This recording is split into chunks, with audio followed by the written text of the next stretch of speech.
All right, thank you. Thank you to all the performers, Mount Olivet, Stan, and Sharice. Let's give them one more round of applause. Greatly, really appreciate it. Thank you to all of them for coming out.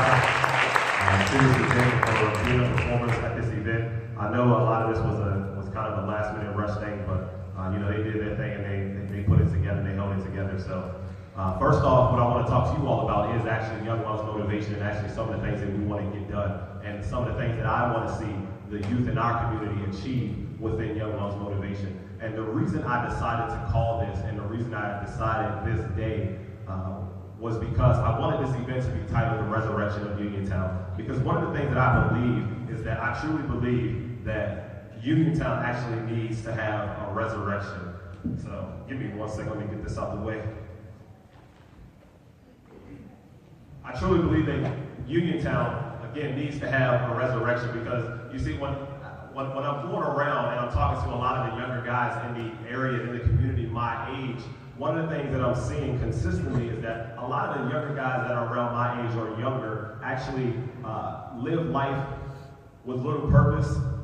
And that's what Young Ones Motivation is about. Young Ones Motivation is about helping the youth in our community actually find the purpose and find the inborn drive that they have within them. Because one of the things that I truly believe in this life is that when Jesus got up on that third day, I believe that all of the youth in our community actually have that within them. But the thing is do they know that they have it within them? And do they know that they can actually rise up and rise to the occasion the same way that Jesus did? Do they know that they have that same power, tenacity, and energy within them and can actually believe that they can actually get up the same way that he got up? Because right now, a lot of the youth that we have in the community are down. They're down on themselves, they're down on the community. They have no idea that there is a great, great world out there beyond the mountains of Uniontown. And Young Ones Motivation is actually going to be able to bring that to them and actually show them that light. So they need a resurrection. And the slogan behind Young Ones Motivation is breathing life into the goals and dreams of our youth.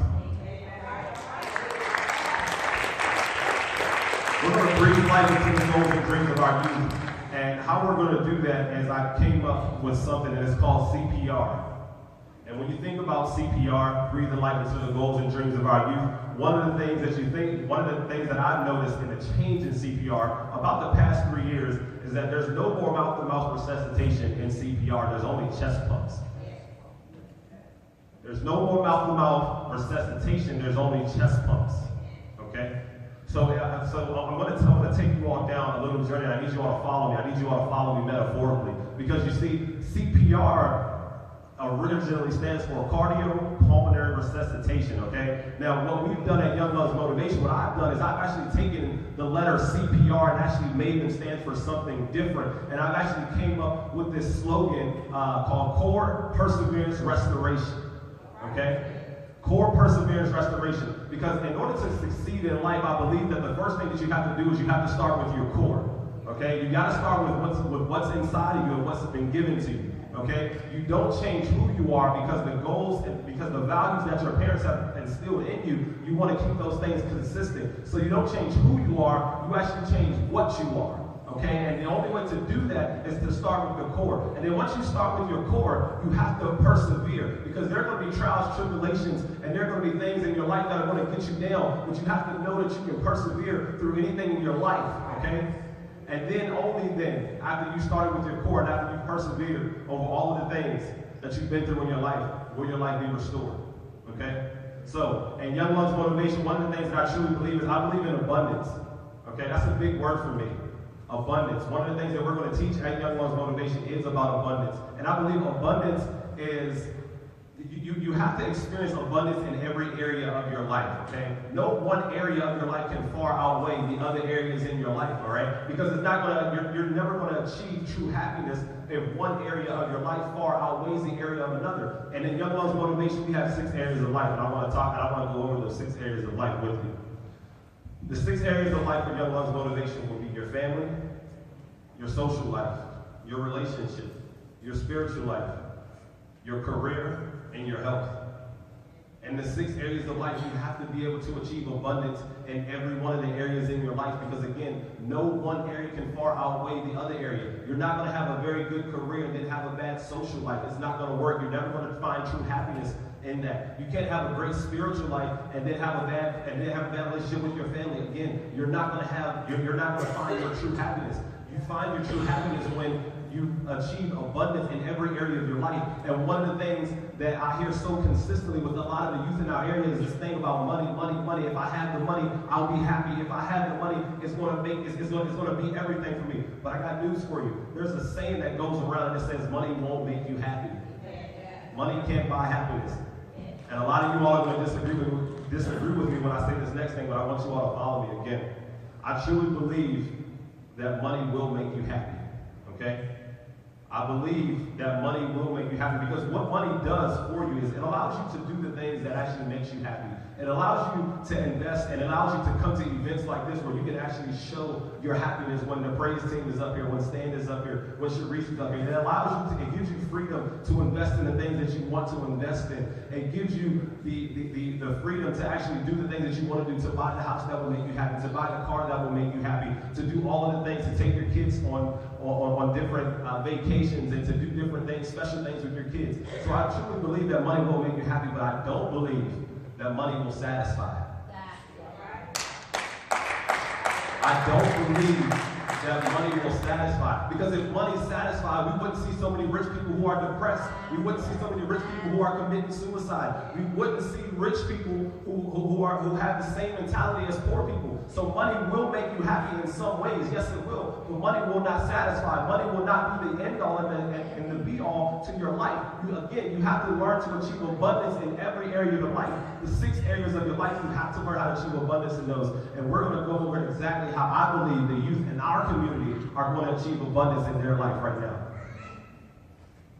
So at Young Lungs Motivation, again, you have to start with your core. And at Young Lungs Motivation, I believe that there are 6 keys to success. In my studying, in my reading, I listen to motivational speakers every single day.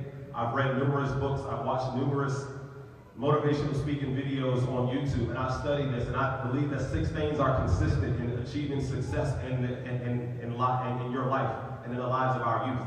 And those 6 things are: step number 1 is you have to believe. You have to believe. I believe when you develop a belief in yourself, and you develop a belief that you can actually do something that nobody ever thought that you can do. I mean, who would have ever thought that Jeff can get up here and speak before the crowd that he's speaking from today and still actually believe that next year he's going to sell out the State Theater, because we're going to do this resurrection of Uniontown every single year until we sell out the State Theater, until there's actually resurrection in Uniontown and in our community. You see, I developed this belief, and I developed this obsession with this belief in myself and with this belief in Young Lungs Motivation, because with this obsession, with this obsession that I have, it's something that I have to do. It's one of those things that I just can't get by. I have this anxiety about myself that I have to help people. I have to be the one that people can actually call on and actually depend on, because there are so many people in this world that don't have someone to depend on. The youth in our community don't have someone that they can look up to who's actually achieved something in their life the right way, which is the most important part of that, right? And when you're talking about this belief that you have in yourself, one of the things that you have to do with this belief is not only develop an obsession with this belief, but you have to develop a why. Why do you do the things that you do? Why do you get up and you go to work in the morning? So many of the kids in our community right now, they live life aimlessly. They walk around with no intention. They walk around with no hope. If you ask them what do they want to do with their life, they have no idea what they want to do with their life. And if they know what they want to do with their life, they have no idea how they're going to accomplish what they want to do with their life. So you have to develop a why. And when you're going through it, that why has to be the thing that pushes you. You see, I'm in the insurance business, and not one check that I have is ever guaranteed. So how many people in this audience right now would be able to get up every single day and say, I don't have a guaranteed check? And the only way that you're actually going to get a check and actually be able to feed your family is if you go out and work. That's when you know you've developed an obsession. That's when you know you have anxiety to get out there and work. That's when you know you're actually persevering. And that's when you know you're believing in yourself. And that's when I know my why is greater than anything that I can ever do in my life. You see, for me, my why is the people that are sitting in the front row right now. My mother that has raised all of her kids basically on her own, a single mother of 4 kids. And one of the things that I know is that my mom needs a house, and I'm going to be the one that's going to provide that house for my mother. That's my why. When I go out to 25 different tell me, you know what, we've already heard someone. I said, you know what, sir, I'll be back next week. That's my why. When my dad is sitting in the front row, and my dad needs a retirement plan, and I'm sitting here and I'm telling my dad, I said, Dad, we're going to buy you some houses. We're going to get you some properties because I'm tired of seeing you flip houses for other people and they're making money off of the hard work that you're putting in. That's my why. That's why I do what I do. And lastly, my daughter's in the front row. If my daughter can eat, every single time I see a no soliciting sign on the door, I walk in, they say, did you see the sign? I said, you know what? If I follow that sign, my daughter would eat. If I listen to every single sign that was out there, my daughter would eat, and nobody's going to prevent me from providing for my daughter. No one's going to prevent me from doing the things that I know I need to do for my kid. I believe in myself. I developed the why. Why do you live? Why do you go out? What's going to push you to make something happen when nobody else believes that it can happen? What's your why? Why do you do the things that you do? One of the things that you have to stay consistent with is in your belief. There are going to be so many people that tell you you can't do something. There are going to be so many people that don't believe in you, don't believe in your goals, don't believe in your visions, don't believe in your dreams. I heard Les Brown say this. Les Brown said, the wealthiest place on the earth is the graveyard. The wealthiest place on the earth is the graveyard, because in the graveyard, what you'll find is dreams, hopes, beliefs, aspirations, talents, skills, abilities that were all wasted by the kids in our community. Because someone told them that they couldn't do it one time, and it shattered their belief in themselves. It completely shattered the belief in themselves. If you look at some of the guys that I played basketball with on Sunday mornings at the YMCA, a lot of talent, but they're not using that talent. They don't believe in themselves. They don't have something to believe in. And so you have to develop, and you have to stay consistent in this belief. One of the things that I do is I stay consistent in my belief. I stay consistent in my goals and dreams. And the next thing that you have to do after you develop this belief in yourself, and remember we're starting with the core, the next thing you have to do is you have to evaluate your time. How much time do you spend working on your goals and your dreams? How much time do you spend thinking about the things that you want to accomplish in your life? How much time do you put into going out every single day and working on those goals and your dreams? How much time do you put into developing your why every single day? How much time do you do it? There's a lot of kids who want to be professional basketball players and professional football players and professional athletes, but they don't spend the time. They don't put in the time to actually be a professional. One thing that I know is you can't be a professional working amateur hours. You can't be a professional working amateur hours. I truly believe that you have to spend at least 85% of your time working on your goals and your dreams. And right now, at 26 years old, I'm spending 85% of my time working on my goals and my dreams. I wake up at 4:30, Monday, Wednesday, Friday to get to the gym at 5 o'clock in the morning. I work out from about 5 to 5:30, 5:45, and then I play basketball from 5:45 to 7 in the morning. Then I go home, get a shower, and try to eat breakfast, which never ever happens. And then I go down to my office and I make calls in the morning from about 8:30 to 9 o'clock if I don't have to put my daughter on the bus. I'm spending time on what I believe is important and on investing in myself. I've invested so much time in myself right now that my belief holds strong, because the time that I have right now, it can't be wasted. It can't be wasted. The time that I have right now, and so it can't be wasted. If I die today, I'm going to be proud of the person that I'm on my way to becoming. I'm going to be proud of the person that I'm on my way to becoming. And I want to read you all a quote by Steve Jobs. And think about the youth in our community. Think about how much time they spend on their goals and on their dreams. I want to read you all this quote, and it says, every day I wake up and I look in the mirror and I ask myself, if today were my last day, what I want to do, what I'm about to do right now. And if that answer has been no for too many days in a row, I know I need to change something. So right now, the youth in our community, I can guarantee you when they wake up and they look themselves in the mirror and they say that today were my last day, what I want to do, what I'm about to do now, I guarantee you more than half of them would say no. More than half of them would say no. And so you have to understand, you have to know that right now we have the most valuable asset in the world on our side, time. But it's running out It's running out. Your time is running out. The time for our youth is running out. They're believing they're 16, I'm 18, I'm 20 years old. I've got my whole life. Well, you know what? I'm going to work my butt off at 20 years old right now, and then I'm going to continue building on what I built on in my 20s and my 30s, and then by the time I turn 40, my life will be easier. You see, if you do what is easy, your life will be hard. But if you do what is hard, your life will be easy. So many of them are doing what's easy right now, and that's it. And they're not going anywhere with themselves. They're not going anywhere with themselves. And the next part of Young Love's motivation, after you evaluate your time, after you believe in yourself, this is probably the hardest part of starting with your core. And that is you have to evaluate your relationships. The relationships, the people that you have in your life right now, do they believe in you the way that you believe in you? More importantly, do they believe in themselves the way you believe in yourself? If the answer is no, then you need to change the people that you have in your life right now. Because there's no way that they can truly say that I believe in you if they don't believe in themselves. That's an absent belief. And I can't stand having absent beliefs. One of the things that probably the hardest lesson that I've ever had to learn in life, and Pastor Winfrey probably doesn't even know that he taught me this lesson, is that you can't take everyone with you. You can't take everyone with you. That's probably the hardest lesson that I've ever had to learn in my life. And I learned that from Pastor Winfrey when I'm in the insurance business, and how lucrative the insurance business is, and how lucrative the insurance business can be. One of the things that I tried to do was I tried to tell all of my friends, I was like, yo, man, you need to come into the insurance business, man. It's a great opportunity. You got freedom to do what you want, and guess what? You can make buttloads of money, man. You can do it working on your time. And you go out, you meet new people, you help families. So in the insurance business, the way I see it is I'm blessing families, helping them to protect their family, and I'm actually making a living on top of it. And I said, yo, come on, man, you need to come into this business with me. And so many of them never came into the business with me, and I didn't understand it. It was making me frustrated. I started to guard myself against those people. But what happened was, in the midst of me guarding myself against those people, what actually happened was I started guarding myself against my blessings.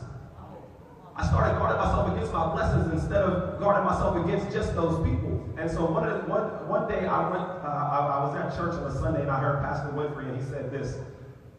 He said, they will not understand what I am speaking to you, what you are trying to speak to them. For this blessing was not meant to you. It's meant for them. It was meant for you. Okay? That was one of the hardest lessons that I had to learn. That this blessing in the insurance business, it's not meant for them. It's not meant for everybody. Everybody can't do this. If it was easy, everybody would do it. And there's a reason why everybody's not doing it. There's a reason why when they go and take their insurance test, about 90% of the people are failing. Because this isn't for everybody. And I wanted my friends to get into this business so bad, and I would call them up on the phone, man, and it would trip me out because I would call them and I would say, yo, man, what you doing? Oh, nothing, man, just chilling. And they'd ask me what I'm doing, and I have a whole long, drawn-out story to tell them. And then we get off the phone, and then I call them a month later, and I say, yo, man, what you doing? Hey, man, what's going on? What's up with your life? How you doing? What's going on? Oh, nothing, just chilling. I'm like, well, dang. Last month I called you was chilling. This month I called you still chilling. So I got off the phone, and what you know, I called him about 3 months later, and guess what he was doing when I called him 3 months later? He was still chilling, man. He was still chilling. And if you ask some of the people that I used to associate with, man, I don't associate with most of those people anymore. And the reason is because I'm not chilling. If there's any time and point in my life where I want to chill, I know who I'm going to call. I got a couple people I can call when I know who I want to chill. When I know I want to chill. And one of the things that you have to do is you not only have to guard yourself from the people who are chilling every single day in their life. One thing, a saying that I have is, don't ever light a flame and leave it unattended, because there's always going to be a hater by to put it out. There's always going to be a hater close by to put that flame out once you leave it unattended. Because see, what happens if you think about this flame that you have, you think about sparking a match, right? You light a match, this is your idea that you have. This is the idea that you have for what you want to accomplish, what you want to do in your life. You got this match, and you lit this match, okay? And I want you all to follow me on this one. I'm going to tell you a story with this one. So you got this match, and then if you leave it unattended, what happens? Somebody will come over and spit on it. Somebody will come over and lick their fingers and put it out like this. Somebody will take the fan to it and they'll blow it out, and then you'll never ever have that goal and that dream in your life again. If that's your goal and that's your dream, you have to hold that belief and you have to guard it and protect it like you're a caveman and you just discovered fire. That's what I did with my goal and my dream and my belief, is I protected it like I just discovered fire. And then what you have to do is you have to build that flame until it's a beautiful flame. And so I took that match and I actually put it on a candle. Okay? And what happened with that flame is that flame actually got bigger. What you have to understand is with the candle, eventually that candle will burn out. So what do you have to do? You have to put it in the fireplace. You got to put it in the fireplace. And when you put it in the fireplace, this is you moving step by step in the direction that you want to move in and continuously light your flame. And then what you have to do is, once you put it in the fireplace, and stay with me on this one, you got to burn the house down. You got to burn the house down.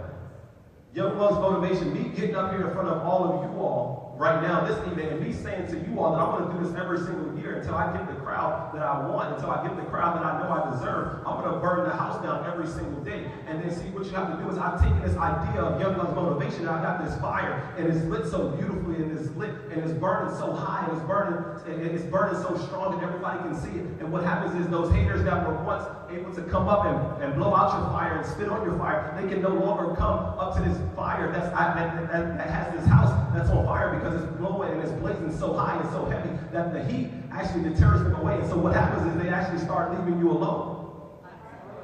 They actually start leaving you alone. And see, what you do when you have this fire is you have to get innovative.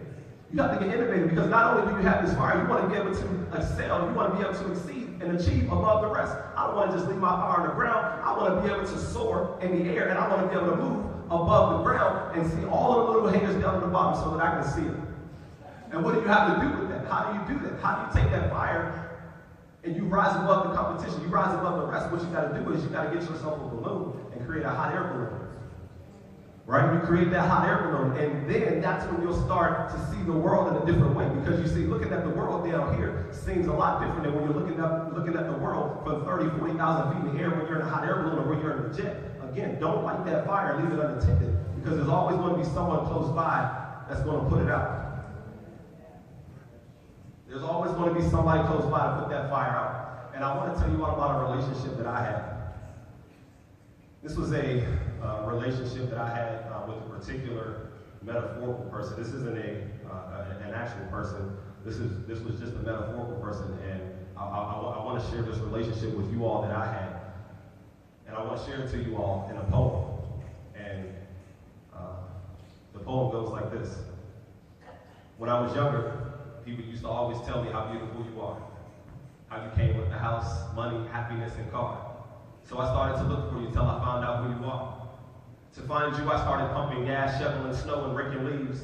Mama always told me to find you the right way, because you never stayed long with drug dealers and thieves. I started to love you as I got older, even though I never met you yet.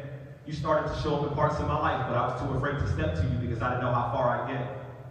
So I settled for your sister instead, because in my head, she was easier to get in bed. But really, I hung around her just to get closer to you, because they say I had to experience her in order to have you. So the love I had for her wasn't really true. It was more see-through, because I saw right through her to see you. I knew that eventually I would fail her, because she was a test I never studied for, so I failed her. I was in love with failure until I met you. You let me see the angel in you so that I could see the devil in her.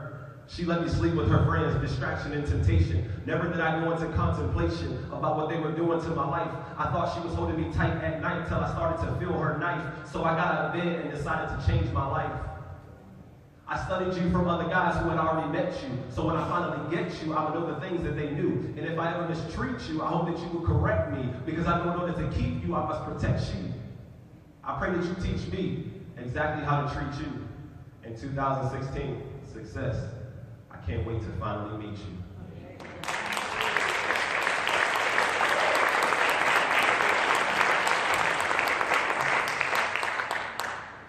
And so after you started with your core, you believed in yourself, you've evaluated your time, you've evaluated your relationships, you got those squares out of your power server. The next thing that you have to do is you have to persevere.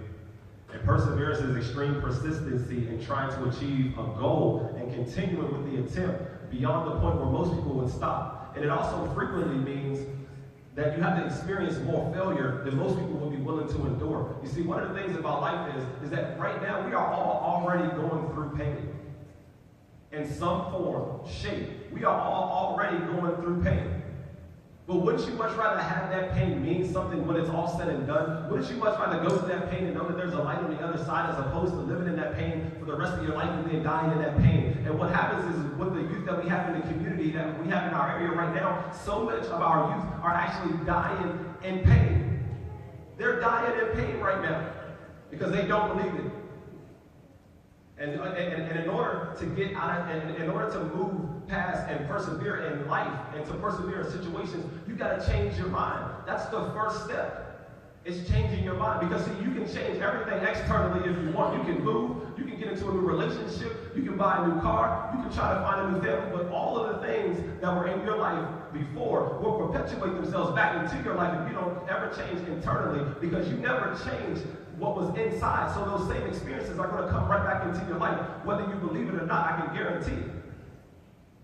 I can guarantee it. And see, one of the things that you first have to do when you're talking about changing your mind is you have to forgive. You have to forgive. That's the first step. That was the hardest thing for me to do in my life, was to forgive the person that had hurt me for so long. It was to forgive. But you know what? I actually heard this in a rap song, and this is actually what made me forgive this person. It said, holding a grudge is like letting someone live inside your head rent-free. Holding a grudge is like letting someone live inside your head rent-free, because you've got the anxiety. You're the one staying up every single night. They're sleeping at night. They're done. They're knocked out by 9 o'clock at night. You're up at 12 o'clock at night, walking up and down the halls, drinking water, peeing, going to the bathroom, doing everything that you shouldn't do. And then when you finally get to sleep, what happens is you wake up 4 hours later because you had a dream about the person that you were thinking about before you went to sleep. And then when you wake up, guess what? You're still thinking about that same person. It's the psychology of life. It's the psychology of life. You have to learn how to forgive. And then once you forgive that person, once you start to move into a new direction in your life, what you have to do is you have to change your mind from failure consciousness to success consciousness. And what I mean by that is the mentality on how you look at life and how you look at people, how you look at situations, how you look at circumstances. Don't ever be a victim of circumstance. When you go through trials and tribulations, what do you say to yourself? Anytime I'm having a bad day in the insurance business, I never say I'm having a bad day. I say I'm having a character building day. Because this day is going to make me better than yesterday was, and this day is going to make me better tomorrow. It's going to prepare me for tomorrow. So it's not a bad day, it's a character building day. My glass is never half empty, my glass is always half full. No matter what you tell me in my life, my mind is already made up, because my belief is so strong and my fire is burning and blazing so high and mighty that no one can ever take away my belief from me, because my mind is already made up about me being successful and about me achieving. And the youth in our community, their minds are not made up about what they want to achieve and what they want to do in their lives right now. And so I want to give you all a story behind how to change your mind. And once you change your mind, the things that you can actually do with yourself. On June 4th, 2014, my life changed forever. My life changed forever. I lost my job and I lost my house in the same day. Almost in movie-like fashion. I mean, this is one of those things that you hear about, you see in the movies, that you say, man, there's no way that can happen. There's no way something like that can happen to somebody. How you lose your house and your job the same day? I ended up losing my job, and then my landlord called me. I was in the process of losing my job, and she said, I sold the house. And I said, what do you mean you sold the house? She said, yeah, I sold the house. You got 30 days to get out. And I said, wait, you sold the house? And she said, yeah, I sold the house. I said, well, you're just now telling me? I'm sure you knew about this, about selling the house, when you had the idea about you selling the house a long time ago before now. I'm sure someone didn't just walk up to you and say, here's a check for $45,000. I want to buy your house. I'm positive of it. And so what happened is I actually got down on myself. I actually forgot that I had changed my mind. I actually forgot that I had changed my mind. And then I called my cousin. My cousin, he's a great musician. He's a great artist. He plays piano, he plays drums, and I called him and I said, man, I need a song. I said, I need a song, a gospel song right now, because I'm going through something and I need a song. And the song that he sent me was James Fortune, Lives Through It. James Fortune lived through it. And in that song, towards the end, it says, I may have problems, but my problems don't have me. Okay? It says I may have problems, but my problems don't have me. And that was one of the things that I had to understand and I had to recognize in my life is that I may have problems, but my problems don't have me. You see, once I heard this song, it revamped my mind and it changed my mindset of the things that I had gone through. You see, I'd already gone through trials and tribulations in my life when I was in school. After my sophomore year, I'd come back as strong and as fast as I'd ever been, but then only to get told by the business office that, hey, guess what? You owe the school $5,500, so before you come back on campus, you're going to have to pay this money back that you owe us from the past 2 years. And so, what I decided to do was, I decided not to cry about it. I decided not to let this situation get the best of me. And so what I did was I actually worked 3 jobs to get myself back into school. And then while I was in school, I was working 2 jobs, a full-time student and a 2-sport athlete, and was still named to the all-conference team on the basketball team. You see, you have to change your mind because you have to know that you can actually go through these things and you can actually get through these things. You see, it took me about 5 months to actually get back in school. And then see, once you change your mind, the quickness, the turnaround on these things that seem so big, at one point in time in your life, they don't seem so big anymore. So the turnaround from getting into school, from getting back into school, took about 4 months. The turnaround from finding a new job and finding a new house only took me 11 days. Because you see, I looked at life and I said, life, and this is the best that you got. You're going to try a little bit harder. The only way that you're going to stop me is to put me in the box. And that didn't happen yet. Because you left 1 ounce of breath in me, I know I'm going to persevere and I know I'm going to overcome. I changed my mind. And I had gone through another situation about 5 months ago that landed me in probably the worst place that you can ever think about. But again, I changed my mind. I said, you know what, this situation has done nothing for me but increase my book sales. This situation for me has done nothing but give me more that I can actually talk to the youth in our community about. You see, it took me 4 months to get back in school. It took me 11 days to get my house and my job and get a new job. And it took me 26 hours to get past this next situation. You see how those things tend to happen a little bit quicker once you decide to change your mind? Once you decide to change your mind, that's when your life will actually change. And another thing that you have to do when changing your mind is you have to start being happy for others. You've got to start being happy for others. So many people are so envious of what others have because they haven't achieved their own success.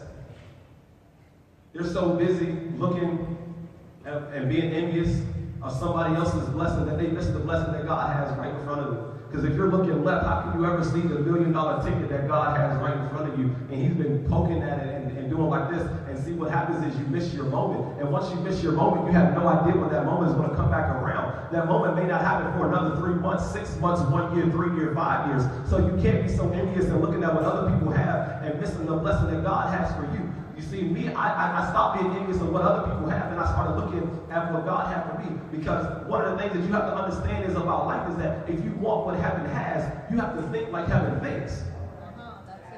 If you want what heaven has, you have to think like heaven thinks. You see, you have to start being happy for people. You have to start being a blessing to people. So many people in this world, they walk around saying, when am I going to get mine? When am I going to get mine? But maybe your blessing happens when you become a blessing to somebody else. Maybe you were put on this world to actually be a blessing to somebody else as opposed to being a blessing to yourself. What happens is once you start being a blessing to other people, you actually set yourself up and put yourself in position to actually receive blessings.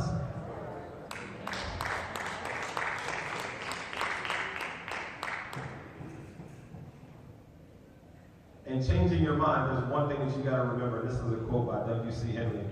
He says, you are the master of your fate and the captain that we live in right now. They have no idea that they are the masters of their fate and the captain of their soul. They have no idea that they can accomplish the things that they can accomplish if they so chose to. And what happens is, again, they go to the graveyard with those blessings, with those talents, with those skills, and with those abilities. And so after you've changed your mind, one of the very next thing that you have to do is you have to decide to be successful. It's very simple. You have to decide to be successful. And when you decide to be successful, you have to do the things that are necessary in order to be successful. One of the things that you have to do is you have to dream big. Don't ever let someone tell you that you can't accomplish something. You have to dream big. The people that win in this world are the risk takers. The risk takers win in this world. You're never ever going to achieve what you want by sitting at home, sitting in your bed, sitting on the couch, turn off the TV. I'm probably the only guy that's my age right now that can say I have not watched one NCAA tournament game this season. Why? Because every day I'm breathing life into my goals and my dreams.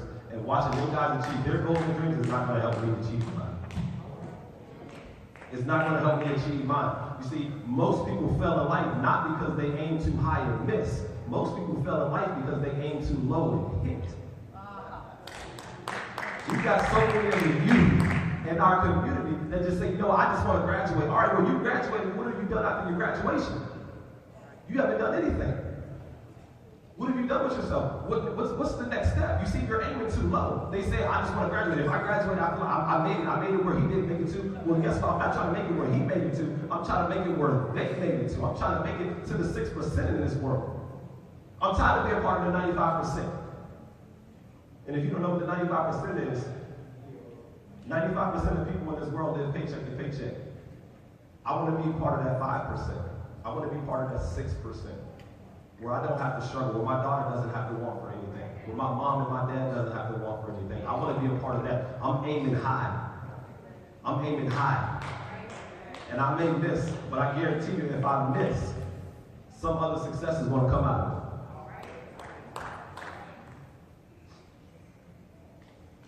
One of the things that, another thing that you have to do once you decide to be successful is you have to stay committed. You have, and commitment, amongst other things, means no excuses necessary. One of the things that I think about when I think about commitment is I think about New Year's, and I think about these New Year's resolutions that people have and that they talk about. So many New Year's resolutions are New Year's resolutions until about February the 28th. They no longer become New Year's resolutions. The YMCA bill is back down to normalcy because they had all these people who got their YMCA memberships back and their Planet Fitness memberships back, and I'm going to do it. But what happened is they make a commitment, but they don't keep their commitment to their commitment.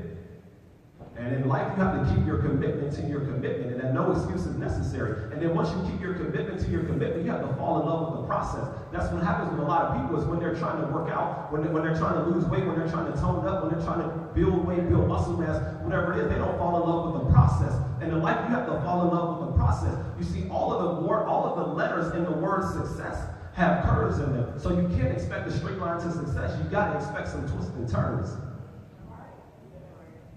If you think about the word success, they all have curves in them. So don't expect a straight line to success. Expect some twists and turns. Fall in love with the process of becoming who you want to become. You have to fall in love with every single day that I go out in the insurance business. I fall in love with the things that I do. I get to meet new people. When people tell me no, I get to find a new way to overcome that rejection that they just tried to give me. I fell in love with the process.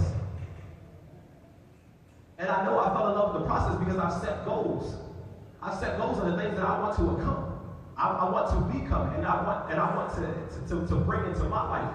My goals are important to me. How many people in here have goals and dreams in their life that every single day that you read them? What happens is if you don't read your goals and your dreams every single day, you tend to forget them. Because again, life happens in moments, and you can't miss your moment. Write your goals down. I challenge everyone in here. If you don't know what your goals are, write them down. If you know what your goals are, write them down. Read them every single day. I've got a vision board in my room that I see every day when I walk out of my door, and every night when I go to sleep, I see my vision board because I remind myself of what I want to achieve today. And then when I go to bed, I say to myself that I achieved the things that I tried to achieve. And on my vision board, I got 1 month, 3 months, 6 months, 1 year, 3 year, 5 year. And in the past 6 months, I've achieved everything on my vision board with the exception of 2 things. I may not have achieved them in a time frame that I wanted to achieve them in, but guess what? I'm still going to achieve those goals. So because life is about setting goals. As human beings, we are goal-oriented people. Think about when you're going through something in your life. Think about when you're doing something and you set a goal for yourself and how happy you are when you achieve that goal. That gives you that fuel that you want. That gives you that fuel that you need. Set your goals. The people, the younger people in our community, they don't have goals. I talk to them. I try to talk to them. They don't have goals. They don't have dreams. They don't have ambitions. I talked to a guy the other night. I said, how much money do you want to make? How much? You tell me what's making a good living. He said, $30,000. I said, man, 30,000? That's it? You think about $30,000, you're going to get taxed.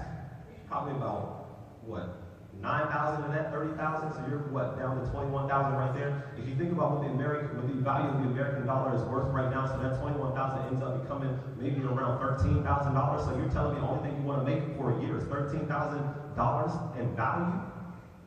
$30,000 dreaming too small, aiming low and hitting. Aiming low and hitting and not aiming high. And the last thing that you got to do once you decide to be successful is you have to stay consistent in your prayers. Because it's not going to happen on your own. You've got to stay consistent in your prayers. Because a prayer could be the difference between you overcoming the situation and you not overcoming the situation, or a situation overcoming you. Because one thing that I know about prayers is that when prayers go up, blessings come down. Whether you speak them out loud or don't make a sound, when you say a prayer and it reaches God's ear, the path in which you should take will be made clear. A prayer is a powerful weapon that we all have within. It's the only way to be forgiven after a sin. These prayers can diminish the naysayers. I once heard a doctor tell a woman that in 6 months she would die of cancer. The woman said, "Did you talk to God?" And the doctor said no, because he didn't answer. So the woman got down on her knees and prayed to be cancer-free. And now 2 months later, she didn't have a single cancer cell in her body. She was deemed cancer-free as soon as she sent her prayer to the sky. Blessed to be rid of her illness, she goes to church and testifies. Say a prayer and watch things change. The results don't lie. Because when prayers go up, blessings come down. I once heard a man pray for his family. He prayed for their lives and where he wanted them to be. He had a vision for his life that his wife couldn't see. He wanted the hard work that he showed to be loved and admired, and the courage that he had to be inspired. But he's tired of all the fights about work. He knew it wouldn't be easy because love hurts. But he got down on his knees and sent a prayer to God, and now his family is better than ever because his prayers helped him be God's. Because when prayers go up, blessings come down. So if you ever fall and feel yourself hit the ground, say a prayer and watch all your dreams come true. But don't think that prayer is enough. Some of the work is also up to you. Because in James chapter number 2, it says faith without works is dead. Not only must you pray, you must also get out of bed and go and get what you just prayed for, like it's all up to you. But keep your prayers close, because they will provide direction to guide you. So when there's a fork in the road and there's no one around, send the prayer up and watch your blessing come down.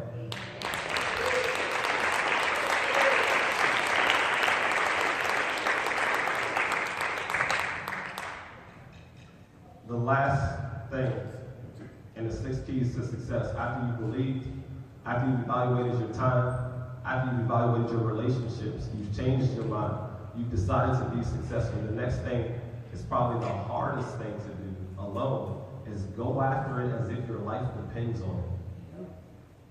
You've got to go after your success as if your life depends on it. So many of the youth in our community, again, are not going after their goals and dreams as if their life depends on it. For me, my life depends on it. Not only does my life depend on it, but my daughter's life depends on it. My dad's life depends on it. My mother's life depends on it. My grandmother's life depends on it. My brother and my sister's life depends on it. I'm going to go after every single thing that I do as if my life depends on it. And I'm not going to let anyone tell me or dictate to me how successful I can be in this world.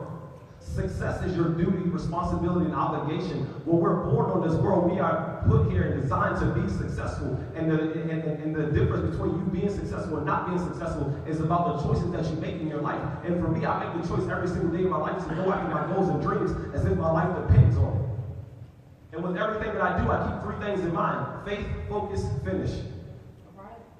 In everything I do in my life, I have faith. I have faith in what I'm doing. I believe in what I'm saying. I focus on the goal. I focus on it 100%, and then I finish. I bring to an end complete. So many people, they focus, and then they don't finish. They have faith in it, they focus on it, and then they don't finish it. Bring it to an end, complete. Faith is the substance of things hoped for, the evidence of things not seen. Focus, presenting clear visual intent for a designed task or topic. Finish, to bring to an end, to complete. We have to do that every single day. You have to faith, focus, finish with everything that you're doing in your life. And what happens is with some people, once they achieve a little bit of success, they take so much time out to celebrate the small victories that it takes them so much longer to get to the overall achievement of what they want to become in life. Don't take so much time to celebrate the small victories. Celebrating those small victories is only going to prolong the time in which it's going to take you to actually become the person that you want to become in this world. It's only It's only going to prolong the time. You can't take time to celebrate the small victories. And after you've done all of these things, after you started with your core, and you've persevered in life, there comes your restoration. Then comes the restoration in your life. And I truly believe that Uniontown, in specific, the community that I live in, the community that I'm raising my daughter in, needs a resurrection. If I'm going to be in this community, I'm not going to raise my kid in the community in the conditions that it's in right now. I believe that Uniontown can have so much better. I believe that my daughter can actually go to the park and not have to worry about getting shot or some kid trying to fight her. I believe that there needs to be a resurrection in Uniontown. And if you think about the word restoration, some synonyms for the word restoration: restore, refurbish, rehabilitate, redevelop, reinnovate, and last, resurrect. It's thank you all for believing in this dream, in this goal, and thank you all for taking the first step into breathing life into the goals and dreams of our youth, because they truly need it. At Young Love's Motivation, we're going to start meeting about once a week to talk with some of the younger men and some of the younger women in our community, because they truly need to have a resurrection within themselves. They truly need to believe that they can actually become the things that they want to become in life. And we have to show them, you all have shown them today, that you all believe in them and you all support them. And I hope that you all continue to support this movement, continue to follow Young Love's Motivation. We're going to do a lot of exciting things this year. One of the biggest things that I want to do this year is that a friend of mine is doing actually in Indiana. She runs a program called the Ultimate Prom Experience. And what she does with the Ultimate Prom Experience is she takes two people who are going through trials and tribulations in their life, who are succeeding in scholastics, although they're going through a bunch of those trials and tribulations. And what she does is she actually gets a bunch of the different businesses in the community to put on the Ultimate Prom Experience for these couples, for this young girl, by them writing in. They write a letter and they write in, and she puts on the Ultimate Prom Experience. She buys the dresses, she buys the tux, she buys the flowers, she buys the limo, she pays for the dinner, she pays for the tickets. She actually gives them the Ultimate Prom Experience, and that's one of the things that I want to make sure that I'm trying to do for the youth in our community. So thank you all for coming out. I appreciate you. I love every single one of you. You all have a great night. Thank you for being here.